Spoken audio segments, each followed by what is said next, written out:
Mace Freeman takes it. Opening kickoff for the Hamilton Tigercats, and he weaves his way up to about the 37-yard line, and we have a flag on the opening play.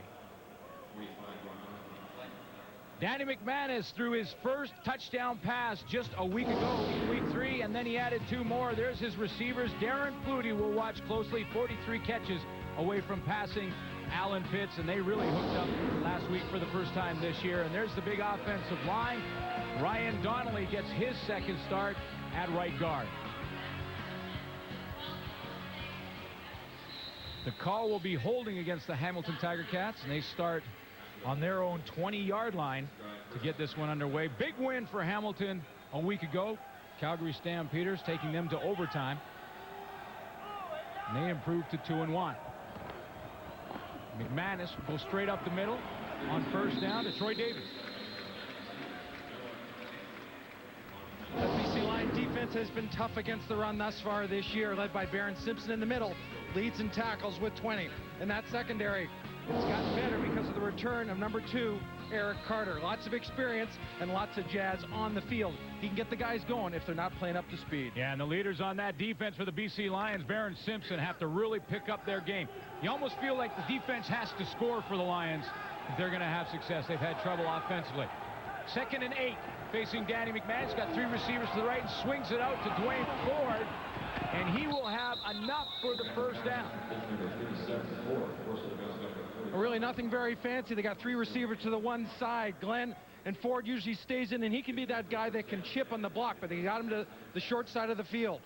You know, and if there is pressure, that pressure will come from the inside. Worked out well. Danny just flattens it out to him, gets it for a first down. Just his 3rd catch of the season for Dwayne Ford. Primarily a blocking back. Danny McManus has his first down of the evening. He's got Flutie in the slot to his right side. He'll drop back and pass and dump it over the middle to Troy Davis. He picks up good yards, and then is collared there by Tyrone Bell.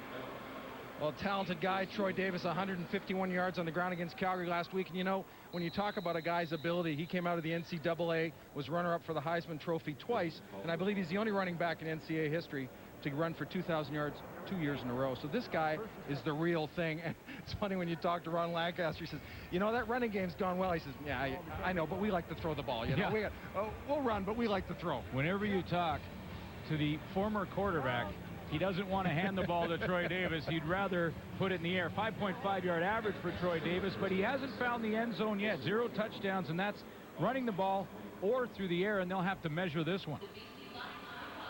Well, and he can be a great threat for them as well out of the backfield. You know, I mean, they will move him and run him around, and different sets get him the football, but like other CFL teams are doing, they integrate that running back, not unlike what they do in Winnipeg with Charles Roberts, a great runner. Get the ball in his hands in some open space, he can also be very dangerous. About a yard to go. Danny McManus has what we call a waist down. You can take this one and go over top, or you can just hand it off and pick up the first down, and that's what Troy Davis will do. Looks like he has plenty of yards. Can't overemphasize the pressure on the BC Lions, Neil, in this one tonight. Oh, absolutely, Glenn. And Steve Barato knows that, you know, he has to come out. This football team of his has to do a number of things tonight before they get a win. They've got to be disciplined. They've got to be smart on the field, around the field. A lot of penalties last week. It cost them. We've talked about it. He can't have that kind of lack of discipline by his players. And you know what? The players have got to step up and start monitoring themselves and the other guys as well. 191 yards in penalties versus the Toronto Argonauts against the BC Lions. McManus in the shotgun. He has Ford